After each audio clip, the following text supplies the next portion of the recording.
One of the most critical and contentious incidents in the history of the Israeli-Palestinian conflict was the bombing of the King David Hotel on July 22, 1946. The assault, which was carried out by the Zionist paramilitary organization, Irgun, was directed against the British administrative offices located in Jerusalem's King David Hotel. With 91 deaths and 46 injuries, the blast was one of the worst acts of terrorism in Palestine, while it was still a British colony. This in-depth look at the events leading up to the bombing, the attack itself, its aftermath, and its long-lasting effects, looks at the history behind it all. Examining the more significant historical background of the British mandate in Palestine and the emergence of Zionist resistance forces is crucial to comprehending the King David Hotel explosion. The League of Nations allowed Britain to rule Palestine after World War I. The Jewish and Arab populations, with competing national goals, began opposing the British by the 1930s and 1940s.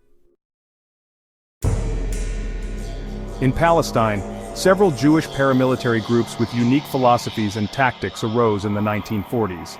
The biggest and most well-known Jewish defense group, Haganah, is affiliated with the Jewish Agency and focuses on illegal immigration and self-defense. The King David Hotel bombing was carried out by the Irgun, who aimed to persuade the British to revoke their mandate and permit Jewish immigration and statehood. They attacked British military and administrative sites as part of their strategy.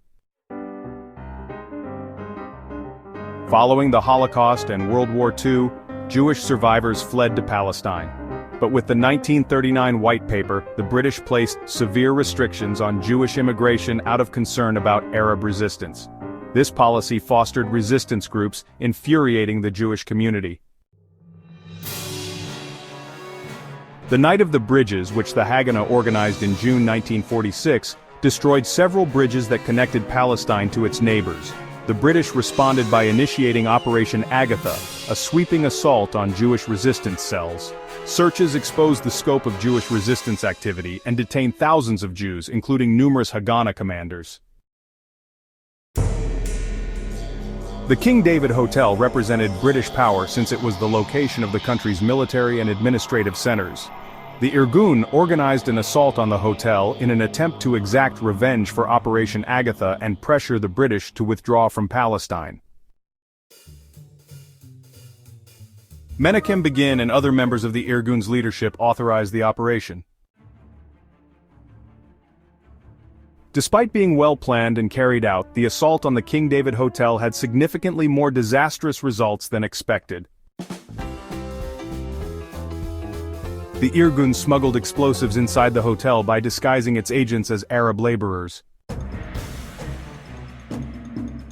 The devices were positioned close to the British administration's offices in the basement. The Palestine Post, the French consulate, and the hotel have received reports of evacuation warnings. However, the timing and veracity of these warnings are still up for debate. The explosives went off at 12:37 p.m., resulting in a massive explosion that caused the hotel's southwest wing to collapse. In addition to military and administrative staff, the blast claimed the lives of 91 civilians, including British, Arab, and Jewish individuals. An additional 46 individuals sustained injuries. The hotel was reduced to rubble and debris was strewn everywhere, causing devastating devastation. The bombing was widely condemned and shook the globe.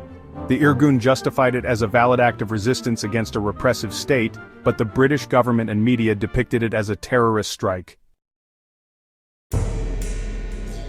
Haganah and the Jewish Agency both disassociated themselves from the assault and denounced the Irgun's tactics.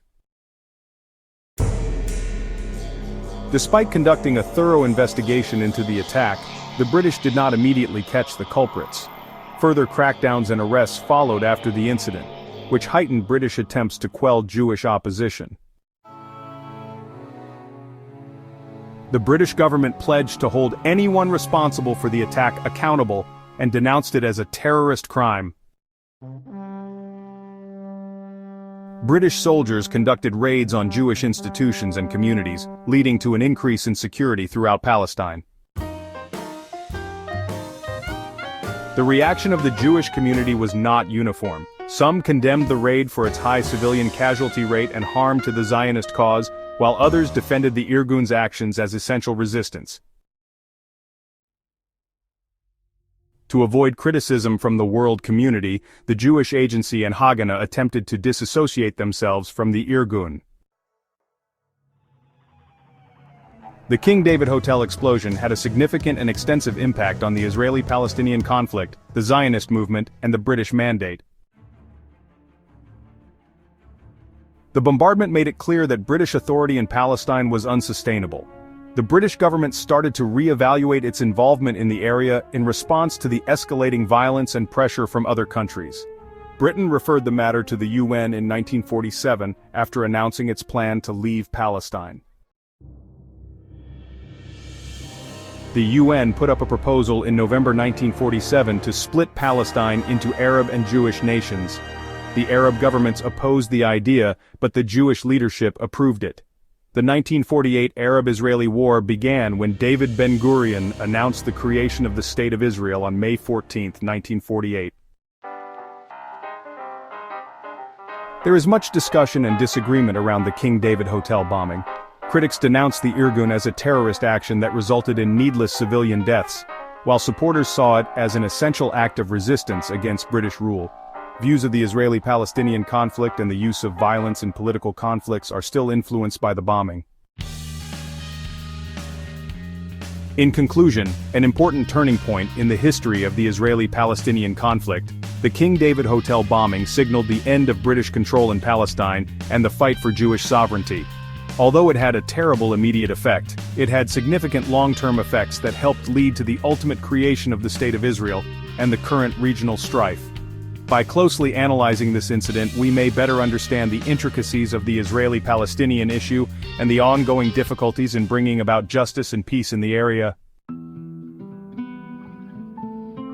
The King David Hotel bombing provides a sobering reminder of the human cost of political violence and the difficulties of resistance organizations. When we consider this incident, we must consider its more considerable historical background and the lessons it may teach us about handling disputes in the present. The King David Hotel bombing left a lasting legacy that compels us to look for fair and nonviolent answers to today's problems.